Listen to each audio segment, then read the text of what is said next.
21st Century Entrepreneurship with Martin Piskarik. If you're stuck, I think the number one most important thing is to have thought time followed by action.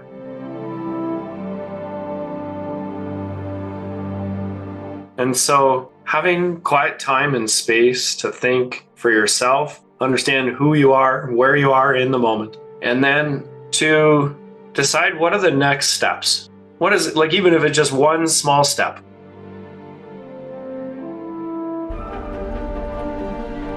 And then go and execute and take action, even if it is the smallest action of just simply making the next meeting the best it can possibly be. And I think that if we couple that time and space that creates clarity on key next steps, combined with action, and then that done on repeat will create, like I've just experienced it, it creates an intentional life that's meaningful to me and those around me.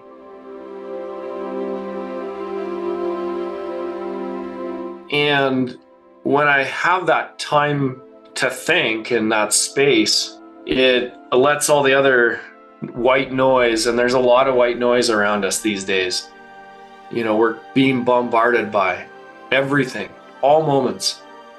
You know, and the wearable tech and the phones are giving us notifications of what we got to do next and how we got to get better. And it can create noise at all times. And so I think, how do we get rid of the noise so that we can make our own decisions for what needs to happen that's meaningful for us? Then I think it can completely change the game, and it has for me.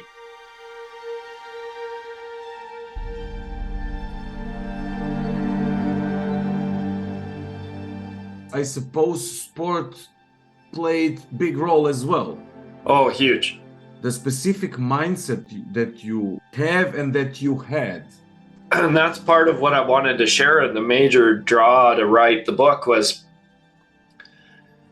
so at one point I lost 70% of my business in one conversation, and poof, it vanished, right? And so, I mean, I was in a world of hurt and a lot of pain.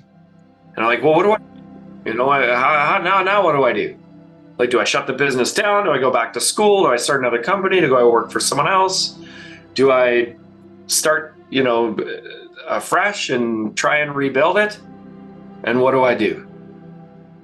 And so I had some great mentors around me. And one of them had been through this exact situation. He's like, I've been there. Even in the same industry, like I'd searched out a mentor in the same industry as me that had experience with that. So I called him and I'm like, Peter, what do I do? What's going on? He says, oh, I've been there. First of all, I know this really sucks. And I'm like, it hurts a lot. And secondly, he's like, well, we talked about ways of how to proceed and get through it. And, we decided the best way was to get through the pain as quickly as possible. Rip the bandaid off is a good analogy. And so ripped the bandaid off, decided to rebuild the company, went through the pain of dealing with the dissolution of the agreement that I had with that company. It got through it as quickly as possible. So about 2 weeks of pain and a lot of stress. And then it's like, no, now I've got a blank slate. Let's make a new game. And it's going to be on my.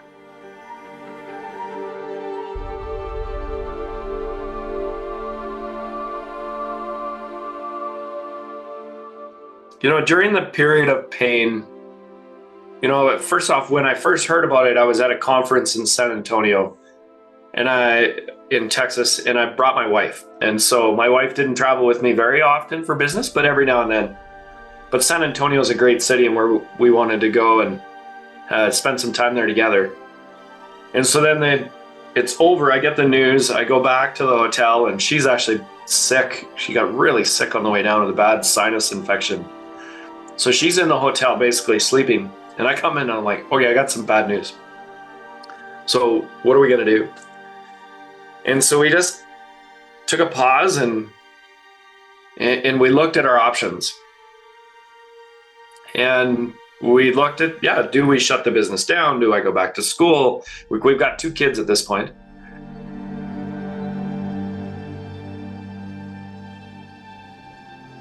On emotional level, are you a person that can cry, for example, or are you a person that went for long runs, like every day, 10 miles of runs? How did you cope with it on your physical level as a human being?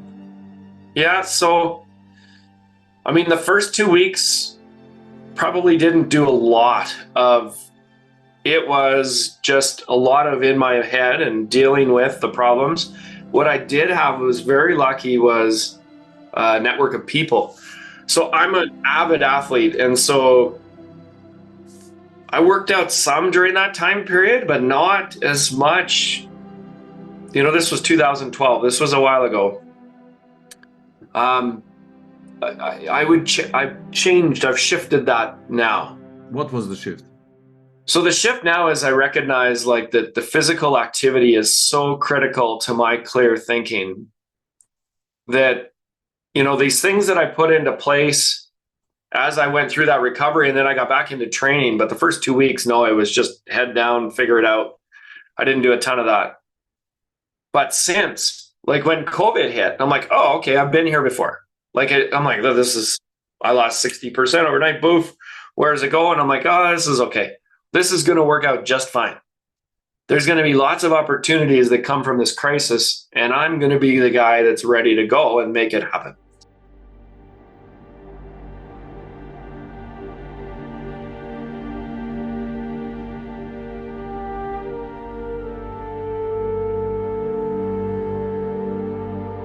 You did the whole circle and now you're back into physical activities.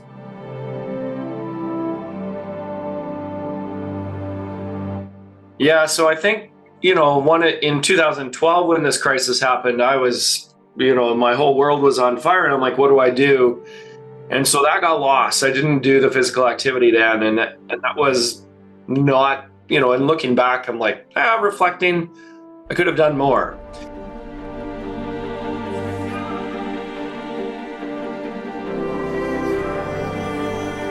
Once I got through the first 2 weeks, then it was better. Then yes, 100%. Got back and engaged and involved in my activity, and everything was good. But in fact, I even started a new sport. Like I went from sprinting and football to triathlon, which is a completely opposite type of sport because it's slow and long versus like high intensity and fast and power.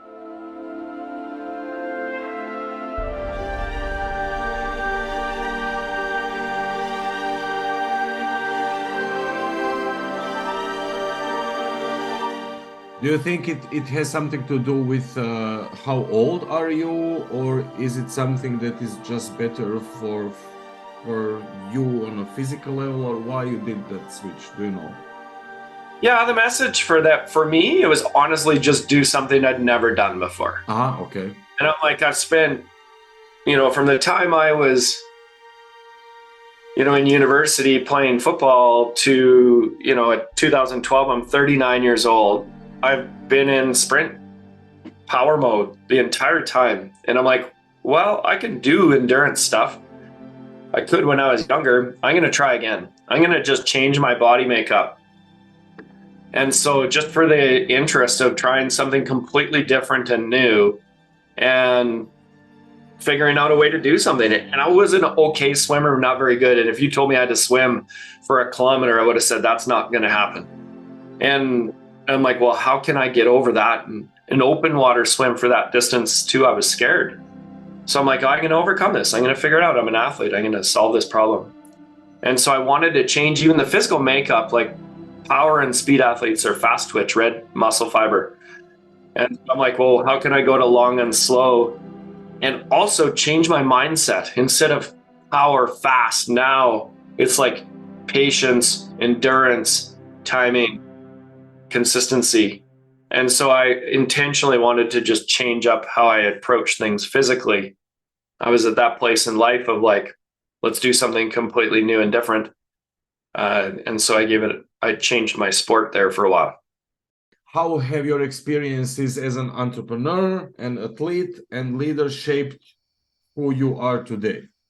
Yeah, that's a good question. I think that, definitely has changed a lot over time, right?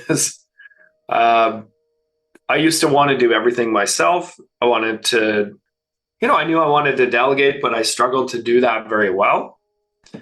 And so I also, I think, wanted to be the hero in a lot of respects as a young leader and entrepreneur. I'm like, oh, I want to be the smart guy. I want to be the person that solves the problem. And I don't need to be that anymore. And I like being smart. I like to be the one that solves a problem, but I'm just as excited, maybe more excited, if I can coach and empower you to solve your own problem.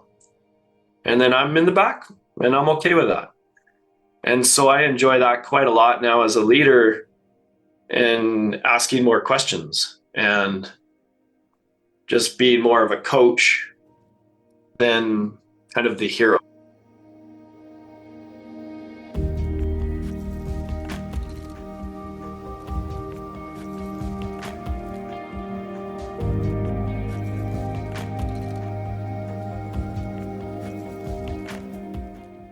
It's easy to say that I want to delegate, I want to let go, I want to coach someone else to do this, but it's much harder to do.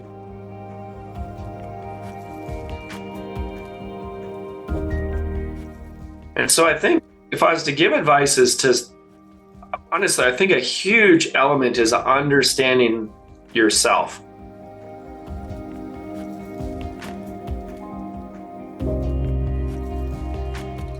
And so understanding where you're at, what emotions are at play, and especially guys, in the past we're like, emotions, I didn't spend much time thinking about them. It was happy, sad, or mad, like whatever this was, very basic. But as I learned as a leader, understanding where I'm at and what's going on for me in the moment allows me to give better direction. And this is a never-ending journey to get good at this kind of thing. But I think if I'm giving advice, I'd say understand yourself more and give yourself time to learn about yourself this way and find other people that are interested in that same journey and explore that. Because in order to be an effective leader, in order to grow and delegate to other people, we have to have control of that side of our brain.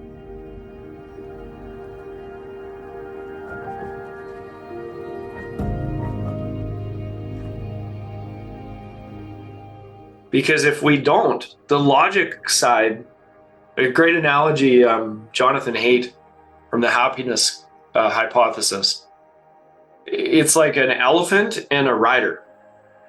And the rider is the conscious, logical, rational self. So we're like, hey, I need to hire smart people. I need to teach them how to do the thing. And then I need to get out of the way and let them do the thing, right? The elephant is everything else. It is the emotions, the unconscious, irrational, subconscious type stuff.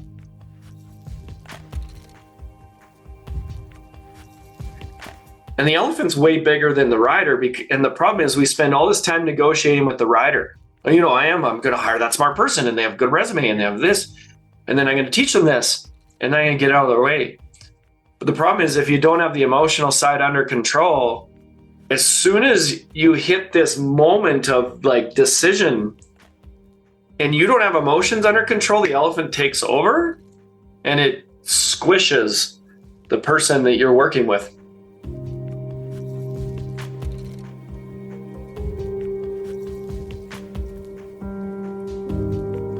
Because your emotions are not under control and you're not aware of them. And I've watched this happen. I've done it, I know. And I've watched this happen with leaders that I coach. I'm working with this leadership team, and the key leader, we do this exercise in our annual strategic planning. and it's a team health thing. And it's like, hey, Martin, like, here's the one thing I admire most about you. And here's the one thing I need you to improve on, start or stop doing over the next year.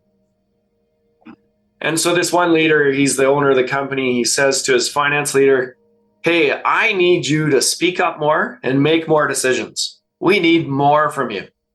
The person's like, okay. And everyone listens to the feedback, and then they make commitments. And the finance leader made a commitment. I am going to speak up more and make more decisions. So this is day 1 in the annual. Day 2 in the annual, we do problem solving. And we call it, anyway, we issue solve. And so I watch the finance person, and this issue is related to them.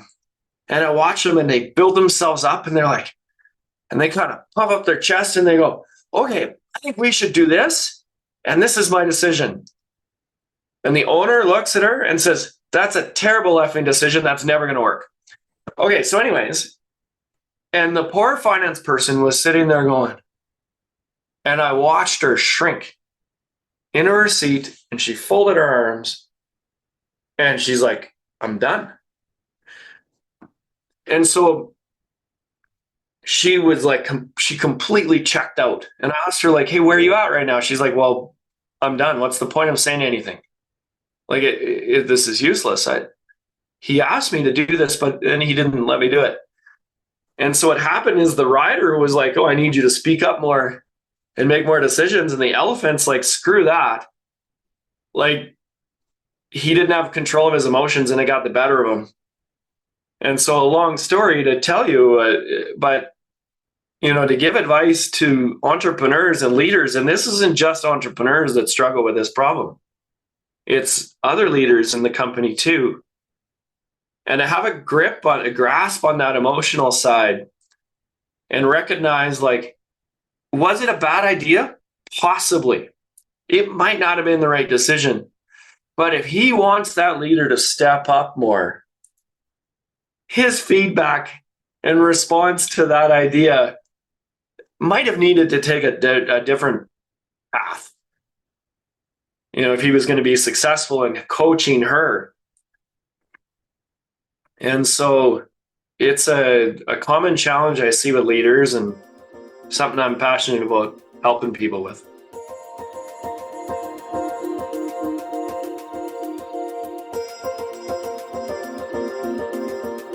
I'd say one of the other really powerful things that I learned as an entrepreneur is, I'm in a peer group. I'm an entrepreneurs organization, or EO, if you've ever heard of them. And one of the members in my little mini group called a forum shared a book with me one day. And, I'm reading this book. It's called Traction. And I'm like, wow, where has this book been all my life?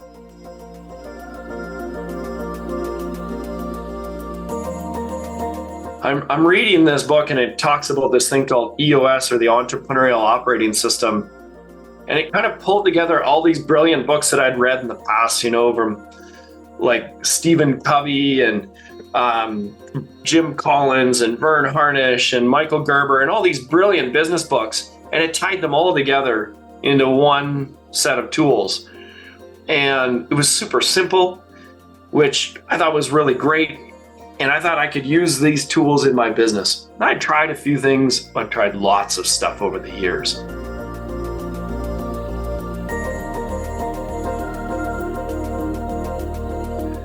To the point where my poor team was just like, oh no, you've been to another EO event, haven't you?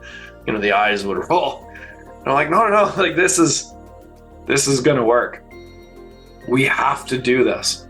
And so we implemented this tool set in our business, and it helped us get clarity on like our vision and where we're headed, our people, and how do we like get the right people into the right seats, really simple structure and how to do that. How to manage our numbers, our data better, how to problem solve the issues and opportunities and leverage those opportunities once we saw them, how to develop good processes top to bottom in the business, and how to gain traction, right? How to execute better. And this, like, I'd been chasing my tail for so many years and like trying this, and it'd last for a couple weeks or a month, and then it would go away. And try something else. And I felt failure as a leader because of my inability to get this stuff done for my team. I was carrying this big weight on my shoulders of like, I have to show them where we need to go, and I need to carry them there. And I was carrying far too much weight. I was at times would put aside time and big 65-page strategic plan, and it'd take me weeks and weeks, and I'd have to focus and turn everything else off, and just so I could focus on this big, massive project to create planning. And I felt that was my responsibility as a leader and owner of the business. And then I read this, and they're like, oh my gosh, don't spend that much time on this kind of thing. They're like, 2 pages. Fill these handful of questions out to get clear. And I'm like, oh my God, where was this in the past? Because if I just had that simplicity in place before, then I could spend more time with the team actually executing and helping the team execute and coaching them and doing all these other things. And so we put this tool set into our company, and it was transformative for us. Like we were grinding for 10% a year growth and working our tails off. And we put in this tool set, and we grew 7 times in revenue in the next 2.5 years.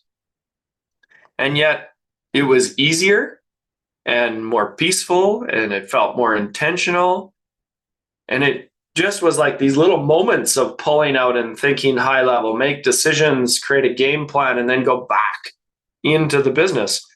In small entrepreneurial business, they talk about working on the business versus working in the business. And it's not like all one or the other.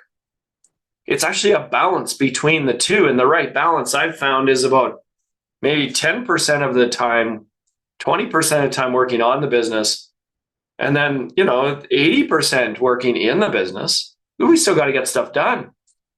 And so I was trying to do too much on for a while and didn't have the right balance, or I was all in and no planning, and that didn't work either. And this has just created a nice balance between the two. And then in doing so, I engaged some key leaders on my team and created a true leadership team. And there were some huge revelation moments for me in that of, stuff that I'd created in this moments of all this hard work. And I kind of gave it to them. Okay, this is what we're doing. This is why we do it.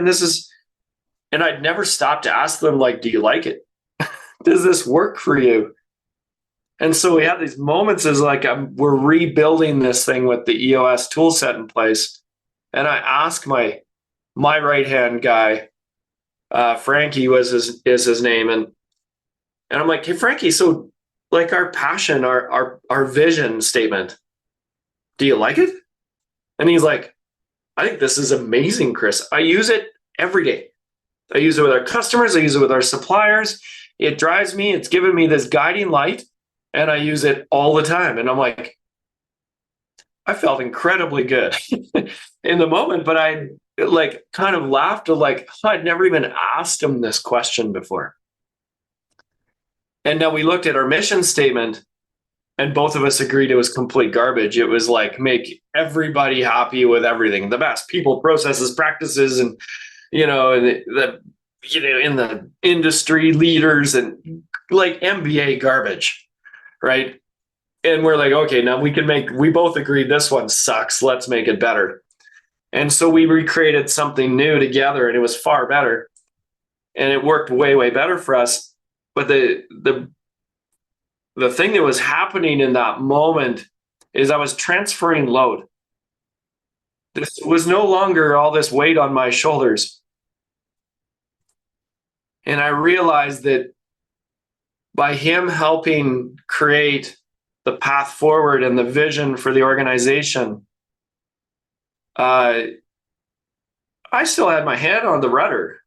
If I didn't like it, it probably wasn't going to get approved. But the collaborative process of creating that together was hugely powerful, so that later I transitioned out of that business to just 3 hours a month, no day-to-day role. It wasn't my vision they were making happen, it was theirs. And so their full engagement in the creation of that stuff became super powerful as the years wore on and I got out of my day-to-day role. So that was a huge learning for me. And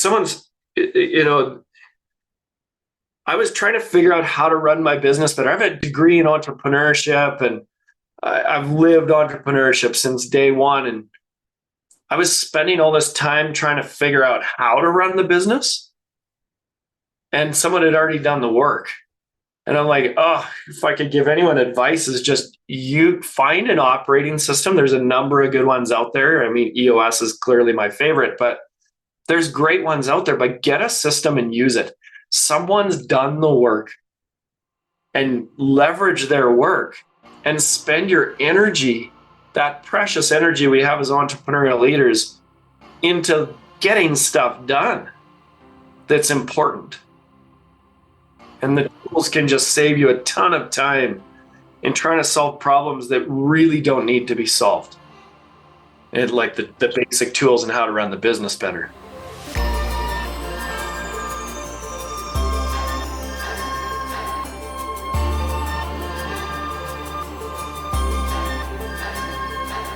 Something that I've always had inside of me that's been key to my success from day one is a relentless attitude for growth. And it's why I called the book Relentless AF, but AF is also for end fun, right? Like, because you can be relentless and have fun at the same time. And I found that when I'm truly having the most fun is to be pursuing something bigger and more challenging and greater than I've ever done before, with absolute passion and focus, and have a ton of fun while doing it. And so if someone is stuck where they're just coping, I think sometimes we forget that we are not fixed, right? Like, it's not, oh, well, tiger can't change his stripes. I'm like, well, sure, we have a certain way of doing things, but how do we leverage our talents, our unique things that we do, and like focus on blowing those up and making them bigger and better than ever before?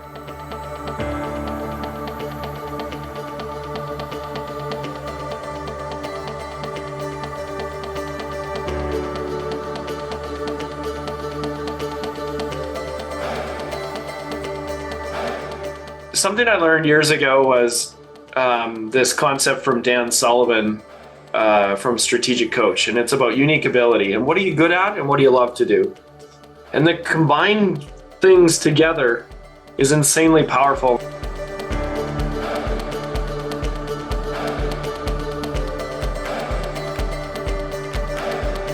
Let me help you understand what I mean.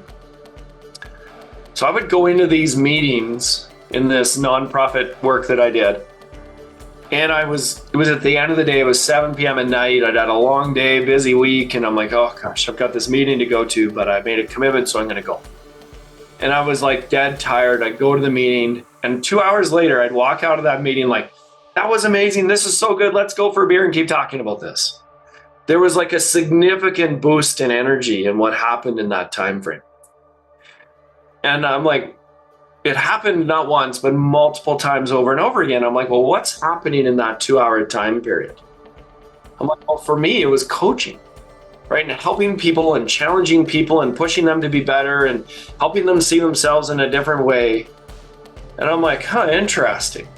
And so I was working in my sporting goods business at the time, and I'm like, oh, this coaching thing is really fascinating for me. What would that look like if it became a profession? And so I'm like, well, I'm an amateur coach. I coach lots of people, but I have no training and I've got a bit of experience in this kind of thing. So, could I make this a business one day? I'm like, well, how do I go about changing that? So I intentionally went about going and changing it. And sure enough, one day it was time to make that move, and I did it, and it's gone insanely well. The details of this story, I'm not telling you not to help you share my story, but help you understand your own. And that everybody has superpowers, and they have these things that are going to give us boosts of energy. And what are those things that now we may love doing something but not be good at it? I joke that that's me in golf. Like, I should never be a professional golfer because I just do not have natural ability to golf beyond like the average golfer. Whereas other things, definitely the time I put in, I get this massive lift in learning, and my expertise grows very, very quickly in areas that I have natural abilities and a love for doing it. Alternatively, I'm very good with numbers. So I have natural ability with numbers, but I don't love working with them every day. So again, it's like, I could be an incredible finance person or accounting or something, but kill me now. I don't want to do it. If I have to do more than half an hour of it, I'm like, I'm out, I'm bored. And so understanding the confluence of the two of love and are great is been this huge learning for me, but even more unbelievable is watching and helping other people understand the same thing about themselves. And I've had people that were like, they spent 25 years in an arena and an area of work that they're actually not hardwired to do. And so they're faking it constantly, and they were having to work, I work like 60 hours a week. And well, that's because you're in panic mode, so often, running on the hamster wheel, trying to keep up, because you're actually not hardwired to do this kind of work. Your gifts are elsewhere. And they kind of like pause and they're like, oh my God, like you're right. And my husband told me like, oh yeah, like when you get busy, everything falls apart because you're not that organized. And they were in an organizational world and their whole job was organizing people. And I'm like, can I give you some feedback? And they're like, sure. And I'm like, your gift is with people, right? You walk into the room, you light up the room, you love creating relationships and helping people. Like what if your future career went this direction? And, it's like I've had this type of thing happen over and over for me. So understanding that, you might listen to me and are like, oh, that totally resonates with me. That's really interesting. Maybe I should go be a coach. I was like, yeah, but are you getting that same energy lift? Are you actually hardwired to do this kind of work? And then, are you crazy passionate about it? It just fulfills your life purpose. And I think if we find the confluence of those two things, it can become absolutely life-changing. When I shifted into the coaching world, people would go up to me, Martin, and they go, something about you's changed. And they would like do this with their hands. And I'm not like an aura guy or a woo, like, but they were just making these shapes with their hands. They're like, something's changed about you. And it's because I think I'd fallen into that spot of, I intentionally pursued a space that fit both those things for me, I love to do and great at. And it just changed how I showed up in the world. And I've seen it happen with others, and it's incredibly powerful. So that would be my wish that I'd pass along to our listeners today.